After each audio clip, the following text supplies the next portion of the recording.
Hello friends, welcome back to my channel. ಬೇಕರಿಗಿಂತಲೂ ರುಚಿಕರವಾದ ಆರೋಗ್ಯಕರವಾದ ಮಿಕ್ಸ್ಚರ್ ಈ ರೀತಿಯಾಗಿ ಮಾಡಿ ತಿಂಗಳಗಟ್ಟಲೆ ಏರ್ ಟೈಟ್ ಬಾಕ್ಸಲ್ಲಿ ಸ್ಟೋರ್ ಮಾಡಿಟ್ಬಿಟ್ಟು ನೀವು ತಿನ್ಬೋದು. ಬನ್ನಿ ಯಾವ ರೀತಿ ಮಾಡೋದು ಅಂತ ನೋಡೋಣ. ತುಂಬ ಸರಳವಾಗಿ ಮನೆಯಲ್ಲೇ ನಾವು ಈ ರೀತಿಯಾಗಿ ಮಾಡ್ಕೋಬೋದು. ನೋಡಿ, 1 ಕಪ್ ಅಷ್ಟು ನಾನು ಬಾದಾಮಿಯನ್ನು ತಗೊಂಡಿದ್ದೀನಿ.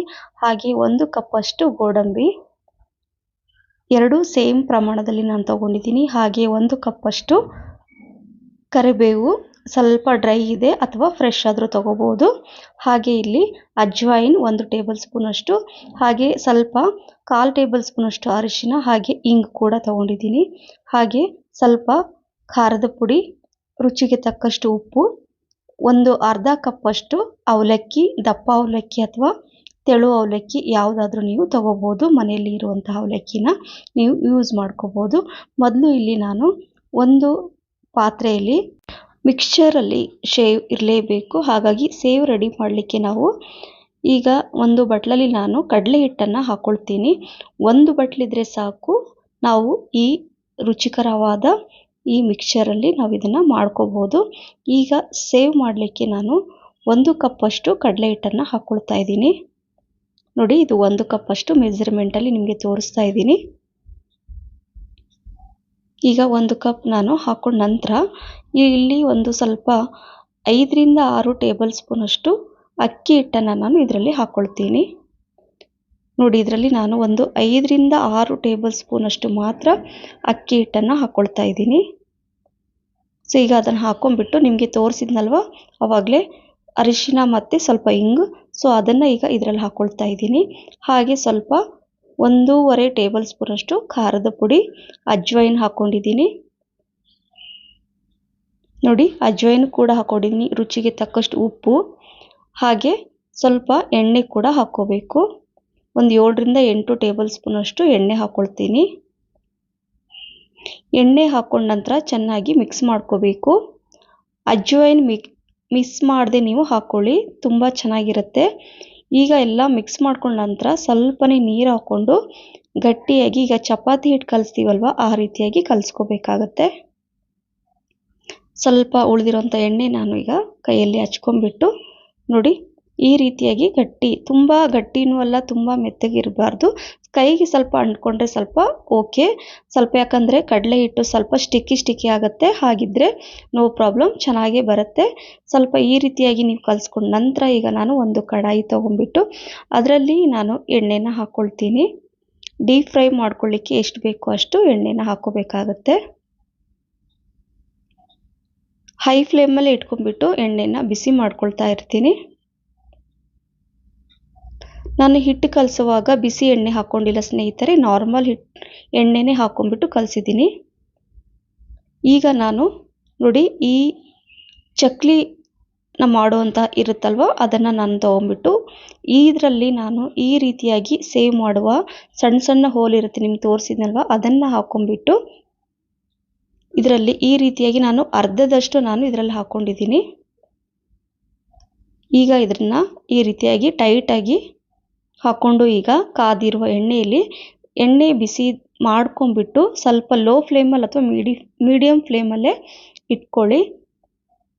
ಇಟ್ಕೊಂಡ್ಬಿಟ್ಟು ನಿಧಾನಕ್ಕೆ ಎಣ್ಣೆ ಬಿಸಿರುತ್ತೆ ನೋಡಿಕೊಂಡು ಈ ರೀತಿಯಾಗಿ ಎಲ್ಲ ನಾವೇನು ಹಿಟ್ಟು ಹಾಕಿದ್ವಲ್ವ ಅದರಲ್ಲಿ, ಸೊ ಅದನ್ನು ಎಲ್ಲ ಕಂಪ್ಲೀಟಾಗಿ ಒಂದು ಫುಲ್ ದೊಡ್ಡ ತೋರಿಸ್ತೀನಿ ನಿಮಗೆ ಸ್ನೇಹಿತರೆ, ಎಲ್ಲೂ ಕೂಡ ಬಿಟ್ಕೊಳ್ಳಲ್ಲ, ತುಂಬ ಚೆನ್ನಾಗಿ ಬರುತ್ತೆ. ಈ ರೀತಿಯಾಗಿ ಹಾಕ್ಬಿಟ್ಟು ಈಗ ನಾನು ಹೈ ಫ್ಲೇಮಲ್ಲೇ ಇಟ್ಕೊಳ್ತಾ ಇದ್ದೀನಿ. ಹೈ ಫ್ಲೇಮಲ್ಲಿ ಇಟ್ಕೊಂಡ್ಬಿಟ್ಟು ಒಂದು 2 ರಿಂದ 3 ನಿಮಿಷ ಸಾಕು. ತುಂಬ ಕಲರ್ ಚೇಂಜ್ ಆಗೋ ಥರ ಬೇಡ, ಗೋಲ್ಡನ್ ಕಲರ್ ಬರಬೇಕು. ಸೊ ಹಾಗಾಗಿ ನೀವು ಹಾಕಿದ ನಂತರ 1 ನಿಮಿಷ ಹಾಗೆ ಬಿಡಿ. ನಂತರ ಅದನ್ನು ಮತ್ತೆ ಟರ್ನ್ ಮಾಡಬೇಕು, 2 ಕಡೆ ಸರಿಯಾಗಿ ಫ್ರೈ ಆಗಬೇಕು. ನೋಡಿ ಈ ರೀತಿಯಾಗಿ ಬರಬೇಕು. ನೋಡಿ, ಪರ್ಫೆಕ್ಟಾಗಿ ಸೇವ್ ರೆಡಿಯಾಗಿದೆ. ಅದು ಅದೇ ರೀತಿಯಾಗಿ ಇನ್ನೊಂದು ಸ್ವಲ್ಪ ಉಳಿದಿತ್ತು, ಸೊ ಅದನ್ನು ಕೂಡ ನಾನು ಮಾಡಿಕೊಂಡು ಇಟ್ಕೊಳ್ತೀನಿ. ಈಗ ನಾನು ಅರ್ಧದಷ್ಟು ಸೇವ್ ಮಾಡಿಕೊಂಡೆ. ಹಾಗೆ ಖಾರ ಬೂಂದಿ ಅದರಲ್ಲಿ ಇರಲೇಬೇಕು ಅಲ್ವಾ ಮಿಕ್ಸ್ಚರಲ್ಲಿ, ಹಾಗಾಗಿ ನಾನು ಅದು ಗಟ್ಟಿ ಇರುವಂಥ ಹಿಟ್ಟಲ್ಲೇ ಸ್ವಲ್ಪ ನೀರು ಹಾಕ್ಕೊಂಡ್ಬಿಟ್ಟು ತೆಳುವಾಗಿ ನಾನು ಕಲಿಸ್ಕೊಳ್ತಾ ಇದ್ದೀನಿ. ನೋಡಿ, ಸ್ವಲ್ಪ ಉಪ್ಪು ಬೇಕಂದರೆ ನೋಡ್ಕೊಂಡು ನೀವು ಉಪ್ಪು ಹಾಕ್ಕೋಬೋದು. ಈಗ ನಾನು ನೋಡಿ ಫ್ರೈ ಮಾಡ್ತಾ ಇದ್ನಲ್ವ ಅದೇ ಸ್ಪೂನಲ್ಲೇ ನಾನು ಈ ರೀತಿಯಾಗಿ ಹಾಕ್ಕೊಳ್ತಾ ಇದ್ದೀನಿ. ಸೊ ಈ ರೀತಿಯಾಗಿ ಹಾಕ್ಕೊಂಡ್ಬಿಟ್ಟು ಅದು ಕರೆಕ್ಟ್ ಖಾರ ಬೂಂದಿ ಕರೆಕ್ಟಾಗಿ ಬೀಳುತ್ತೆ. ಸೊ ಈ ರೀತಿಯಾಗಿ ಈಸಿಯಾಗಿ ನಾವು ಮನೆಯಲ್ಲೇ ಇರುವಂತಹ ಕೆಲವೊಂದು ಸಾಮಗ್ರಿಗಳಿಂದ ನಾವು ಈ ರೀತಿಯಾಗಿ ಮಾಡ್ಕೋಬೋದು. ಹಾಗಾಗಿ ಚೆನ್ನಾಗಿ ಒಂದು 2-3 ನಿಮಿಷ ಚೆನ್ನಾಗಿ ಫ್ರೈ ಮಾಡಿಕೊಂಡು ಈಗ ನಾನು ಇದನ್ನು ತೆಗೆದಿಡ್ತಾ ಇದ್ದೀನಿ. ಪರ್ಫೆಕ್ಟಾಗಿ ಬೂಂದಿ ಕೂಡ ಆಗಿದೆ. ಈಗ ನಾನು ಕೆಲವೊಂದು ಡ್ರೈ ಫ್ರೂಟ್ಸ್ ಅದನ್ನು ನಾನು ಕೂಡ ಫ್ರೈ ಮಾಡ್ಕೊಳ್ತೀನಿ. ನಿಮಗೆ ಬಾದಾಮಿ ಗೋಡಂಬಿನ ತೋರಿಸಿದ್ದೆ ನಾನು ಅಲ್ವಾ. ಸೊ ಹಾಗಾಗಿ ನಾನು 1 ಕಪ್ಪಷ್ಟು ಬಾದಾಮಿನ ಮೀಡಿಯಮ್ ಫ್ಲೇಮಲ್ಲಿ ಇಟ್ಕೊಂಡ್ಬಿಟ್ಟು ಕರೆಕ್ಟಾಗಿ ಇದನ್ನು ಫ್ರೈ ಮಾಡ್ಕೋಬೇಕಾಗತ್ತೆ. ಹೈ ಫ್ಲೇಮಲ್ಲಿ ಮಾಡ್ಕೋಬೇಡಿ, ಲೋ ಮೀಡಿಯಮ್ ಫ್ಲೇಮಲ್ಲಿ ಇಟ್ಕೊಂಡ್ಬಿಟ್ಟು ಸ್ವಲ್ಪ ಕಲರ್ ಚೇಂಜ್ ಆದ ತಕ್ಷಣ ಈ ರೀತಿಯಾಗಿ ತೆಗೆದಿಟ್ಕೊಂಡ್ಬಿಡಿ. ಕ್ರಿಸ್ಪಿಯಾಗಿರುತ್ತೆ ತಿನ್ನುವಾಗ ನಾವು, ಹಾಗಾಗಿ ರುಚಿ ಕೂಡ ಹೆಚ್ಚಾಗುತ್ತೆ. ಹಾಗೆ ನಾನು ಬಾದಾಮಿ ಫ್ರೈ ಆದ ನಂತರ ಗೋಡಂಬಿನ ಕೂಡ ಹಾಕ್ಕೊಳ್ತಾ ಇದ್ದೀನಿ. ಗೋಡಂಬಿ ಬೇಗನೆ ಕಲರ್ ಚೇಂಜ್ ಆಗುತ್ತೆ, ಹಾಗಾಗಿ ಸ್ವಲ್ಪ ನೋಡಿಕೊಂಡು ಇದನ್ನು ಫ್ರೈ ಮಾಡ್ಕೋಬೇಕಾಗತ್ತೆ. ಕಲರ್ ಚೇಂಜ್ ಆಗದೇ ಇರೋ ರೀತಿಯಲ್ಲಿ ಗೋಡಂಬಿನ ಫ್ರೈ ಮಾಡಿಕೊಂಡು ನಾನು ಈಗ ಬಾದಾಮಿನ ಫ್ರೈ ಮಾಡಿ ಒಂದು ಪಾತ್ರೆಯಲ್ಲಿ ಇಟ್ಟಿದ್ದೀನಲ್ವ ಅದರಲ್ಲಿ ಗೋಡಂಬಿ ಕೂಡ ಹಾಕ್ಕೊಳ್ತಾ ಇದ್ದೀನಿ. ನೋಡಿ, ಹಾಗೆ ನಾನು ಶೇಂಗಾ ಕೂಡ ತೊಗೊಂಡಿದ್ದೆ. ನಿಮಗೆ ಶೇಂಗಾ ನಾನು ನಿಮ್ಗೆ ಆವಾಗಲೇ ತೋರಿಸಿರಲಿಲ್ಲ.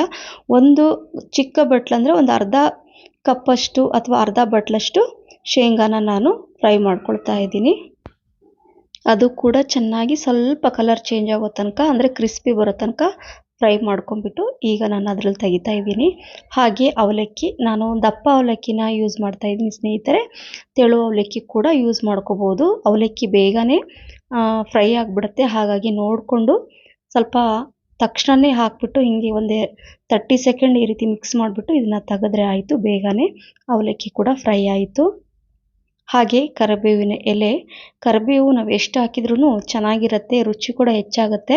ಫ್ರೈ ಮಾಡಿ ಅದನ್ನ ಹಾಕಿದ್ರೆ ಒಂಥರ ಕ್ರಿಸ್ಪಿಯಾಗಿರುತ್ತೆ, ತುಂಬ ಫ್ಲೇವರ್ ಚೆನ್ನಾಗಿರುತ್ತೆ. ಹಾಗಾಗಿ ಕರಿಬೇವು ಕೂಡ ಮಿಸ್ ಮಾಡದೆ ಹಾಕ್ಕೊಳ್ಳಿ. ಸೊ ಈಗ ಕರಿಬೇವು ಕೂಡ ಫ್ರೈ ಆಯಿತು. ಇದನ್ನು ಕೂಡ ನಾನು ಇದರಲ್ಲಿ ತೆಗಿತಾ ಇದ್ದೀನಿ. ಈಗ ನಾನು ಸ್ಟವನ್ನು ಆಫ್ ಮಾಡ್ಕೊಂಡ್ಬಿಟ್ಟು ಮೊದಲು ಇಲ್ಲಿ ಸೇವ್ ನಾನು ಏನು ಫ್ರೈ ಮಾಡಿ ಇಟ್ಕೊಂಡಿದ್ನಲ್ವ ಅದನ್ನು ಕೂಡ ನಾನು ಈ ಕಡೆ ಇಟ್ಕೊಳ್ತಾ ಇದ್ದೀನಿ. ಈಗ ನಾನು ಒಂದು ಪ್ಲೇಟಲ್ಲಿ ಇದೆಲ್ಲ ನಾನು ಮಿಕ್ಸ್ ಮಾಡ್ಕೋಬೇಕಾಗತ್ತೆ. ನೋಡಿ ಎಷ್ಟು ಕ್ರಿಸ್ಪಿ ಬಂದಿದೆ, ಸೇವ್ ತುಂಬ ಚೆನ್ನಾಗಿ ಬಂದಿದೆ. ಈ ಮಿಕ್ಸ್ಚರ್ ತುಂಬ ರುಚಿಯಾಗಿರುತ್ತೆ, ಬೇಕರಿಗಿಂತಲೂ ರುಚಿಯಾಗಿ ಮತ್ತು ಆರೋಗ್ಯಕರವಾದ ಇದು ಮಿಕ್ಸ್ಚರ್ ಅಂತ ಹೇಳ್ಬೋದು. ಈಗ ನಾನು ಅದನ್ನು ಪುಡಿ ಮಾಡ್ಕೊಂಡ್ಬಿಟ್ಟು ಹಾಗೆ ಬೂಂದಿ ಕೂಡ ಅದರಲ್ಲಿ ಹಾಕ್ಕೊಳ್ತಾ ಇದ್ದೀನಿ. ಸೇವ್ ಮತ್ತು ಬೂಂದಿ ಕರೆಕ್ಟಾಗಿ ಆಗಿದೆ. ನಂತರ ನಾವು ಈಗ ಫ್ರೈ ಮಾಡಿರುವಂತಹ ಬಾದಾಮಿ, ಗೋಡಂಬಿ, ಶೇಂಗಾ, ಕರಿಬೇವು, ಅವಲಕ್ಕಿ ಅದನ್ನೆಲ್ಲ ಇದರಲ್ಲಿ ನಾನು ಹಾಕ್ಕೊಳ್ತಾ ಇದ್ದೀನಿ. ನೋಡಿ, ಈ ರೀತಿಯಾಗಿ ಹಾಕ್ಕೊಂಡ್ಬಿಟ್ಟು ಎಲ್ಲವನ್ನು ಮಿಕ್ಸ್ ಮಾಡ್ಕೋಬೇಕಾಗತ್ತೆ. ಇದೇ ಮಿಕ್ಸ್ಚರ್ ಅಲ್ವಾ, ಹಾಗಾಗಿ ಎಲ್ಲ ಐಟಮನ್ನು ಹಾಕ್ಕೊಂಡ್ಬಿಟ್ಟು ಚೆನ್ನಾಗಿ ಮಿಕ್ಸ್ ಮಾಡ್ಕೋಬೇಕಾಗತ್ತೆ. ಈಗ ಸ್ವಲ್ಪ ಕಲರ್ಫುಲ್ಲಾಗಿ ರುಚಿಯಾಗಿ ಖಾರವಾಗಿ ಬರಬೇಕಂದ್ರೆ ಮತ್ತೆ ನೆಕ್ಸ್ಟ್ ಏನು ಮಾಡಬೇಕಪ್ಪ ಅಂದರೆ ಸ್ವಲ್ಪ ಒಂದು 1/4 ಟೇಬಲ್ ಸ್ಪೂನಷ್ಟು ಅರಿಶಿನ, ಹಾಗೆ ಖಾರಕ್ಕೆ ಖಾರದ ಪುಡಿ ಕೂಡ ಹಾಕ್ಕೊಳ್ತಾ ಇದ್ದೀನಿ. ನೋಡಿ, ಖಾರದ ಪುಡಿ ಒಂದು 2 ಟೇಬಲ್ ಸ್ಪೂನಷ್ಟು ಹಾಕ್ಕೊಂಡಿದ್ದೀನಿ. ಕಾಶ್ಮೀರಿ ರೆಡ್ ಚಿಲ್ಲಿ ಪೌಡ್ರ್ ಇದು ಖಾರದ ಪುಡಿ, ಹಾಗೆ ಅದು 1 ಟೇಬಲ್ ಸ್ಪೂನ್ ಹಾಕ್ಕೊಳ್ಳಿ. ಹಾಗೆ ಖಾರಕ್ಕೆ ಇನ್ನೊಂದು ಟೇಬಲ್ ಸ್ಪೂನಷ್ಟು ಹಾಕ್ಕೊಂಡಿದ್ದೀನಿ, ಅಂದರೆ 2 ಟೇಬಲ್ ಸ್ಪೂನಷ್ಟು ಖಾರದ ಪುಡಿ ಹಾಕ್ಕೊಂಡಿದ್ದೀನಿ. ಹಾಗೆ ಸ್ವಲ್ಪ ರುಚಿಗೆ ತಕ್ಕಷ್ಟು ಉಪ್ಪು ಹಾಕ್ಕೊಂಡ್ಬಿಟ್ಟು ಚೆನ್ನಾಗಿ ಇದನ್ನು ಮಿಕ್ಸ್ ಮಾಡ್ಕೋಬೇಕಾಗತ್ತೆ. ಒಂದು ಸ್ಪೂನಿನ ಸಹಾಯದಿಂದ ಎಲ್ಲ ಈ ಮಿಕ್ಸ್ಚರನ್ನು ಚೆನ್ನಾಗಿ ಮಿಕ್ಸ್ ಮಾಡ್ಕೋಬೇಕು. ಎಲ್ಲ ಉಪ್ಪು ಖಾರ ಕರೆಕ್ಟಾಗಿ ಎಲ್ಲ ಕಡೆನೂ ಸ್ಪ್ರೆಡ್ ಆಗೋ ಥರ ನಾವು ಇದನ್ನು ಮಿಕ್ಸ್ ಮಾಡ್ಕೋಬೇಕಾಗತ್ತೆ. ವಾವ್ ಸ್ನೇಹಿತರೆ, ಇದು ನಿಮಗೆ ಮಾಡಿ ನೀವು ತಿಂದಾಗಲೇ ಗೊತ್ತಾಗುತ್ತೆ ಇದರ ರುಚಿ. ನಾವು ಮನೆಯಲ್ಲೇ ಈ ರೀತಿಯಾಗಿ ಮಾಡ್ಕೋಬೋದಾ ಅಂತ. ನೋಡಿ, ಈ ಮಿಕ್ಸ್ಚರ್ ರೆಡಿ ಆಯಿತು. ಈಗ ಇದಕ್ಕೆ ಇನ್ನೂ ರುಚಿ ಹೆಚ್ಚು ಮಾಡಲು ನಾನು ಇನ್ನೊಂದು ಟಿಪ್ಸನ್ನು ಕೊಡ್ತೀನಿ. ನೋಡಿ, ಇದು ಏನಪ್ಪ ಅಂತ ಗೊತ್ತಾಯ್ತಾ ನಿಮಗೆ? ಇದು 1 ಕಪ್ಪಷ್ಟು ಕಾರ್ನ್ ಫ್ಲೇಕ್ಸನ್ನು ಹಾಕ್ಕೊಳ್ತಾ ಇದ್ದೀನಿ. ನೀವು ಬೇಕರಿಯಲ್ಲಿ ನೋಡಿರ್ತೀರಾ, ಅದರಲ್ಲಿ ಮಧ್ಯೆ ಮಧ್ಯೆ ಕಾರ್ನ್ ಫ್ಲೇಕ್ಸ್ ಇರುತ್ತೆ ಅಲ್ವಾ, ಹಾಗಾಗಿ ಅದು ಕೂಡ ನಾನು ಮಿಸ್ ಮಾಡದೆ ಹಾಕ್ಕೊಂಡಿದ್ದೀನಿ. ನೀವು ಕೂಡ ಹಾಕ್ಕೊಳ್ಳಿ. ಸೇಮ್ ಪರ್ಫೆಕ್ಟಾಗಿ ಬೇಕರಿ ಸ್ಟೈಲ್ ಅಲ್ಲ, ಬೇಕರಿಗಿಂತಲೂ ರುಚಿಯಾಗಿ ಆರೋಗ್ಯಕರವಾಗಿ ಈ ಮಿಕ್ಸ್ಚರ್ ಮನೆಯಲ್ಲೇ ಈ ರೀತಿಯಾಗಿ ಹಬ್ಬ ಹರಿದಿನಗಳಲ್ಲಿ ಮನೆಯಲ್ಲಿ ಗೆಸ್ಟ್ ಬಂದರೆ ನೀವು ಈ ರೀತಿಯಾಗಿ ಒಂದು ಪ್ಲೇಟಲ್ಲಿ ಸ್ವಲ್ಪ ಮಿಕ್ಸ್ಚರ್ ಮತ್ತು ಅದರ ಜೊತೆ ಸ್ವೀಟ್ ಹಾಕಿ ಕೊಟ್ಟು ನೋಡಿ, ವಾವ್ ಅಂತ ಹೇಳದೇ ಇರಲ್ಲ ಸ್ನೇಹಿತರೆ. ಖಂಡಿತ ಸ್ನೇಹಿತರೆ, ಇದು ಅಷ್ಟು ರುಚಿಯಾಗಿರುತ್ತೆ. ಈ ರೀತಿ ನೀವು ಮಾಡ್ಕೊಂಡ್ಬಿಟ್ಟು ಏರ್ ಟೈಟ್ ಬಾಕ್ಸಲ್ಲಿ ಸ್ಟೋರ್ ಮಾಡಿ ಇಟ್ಕೊಂಡ್ಬಿಟ್ರೆ ನೀವು ತಿಂಗಳಗಟ್ಟಲೆ ಯೂಸ್ ಮಾಡ್ಬೋದು. ಸೊ ಇವತ್ತಿನ ರೆಸಿಪಿ ನಿಮಗೆಲ್ರಿಗೂ ಇಷ್ಟ ಆಗಿದ್ರೆ ಲೈಕ್, ಶೇರ್, ಕಮೆಂಟ್ಸ್ ಮತ್ತು ಸಬ್ಸ್ಕ್ರೈಬ್ ಮಾಡೋದನ್ನು ಮರಿಬೇಡಿ. ಮತ್ತೆ ಇನ್ನೊಂದು ಹೊಸ ರೆಸಿಪಿ ಜೊತೆ ಸಿಗ್ತೀನಿ. Thank you for watching.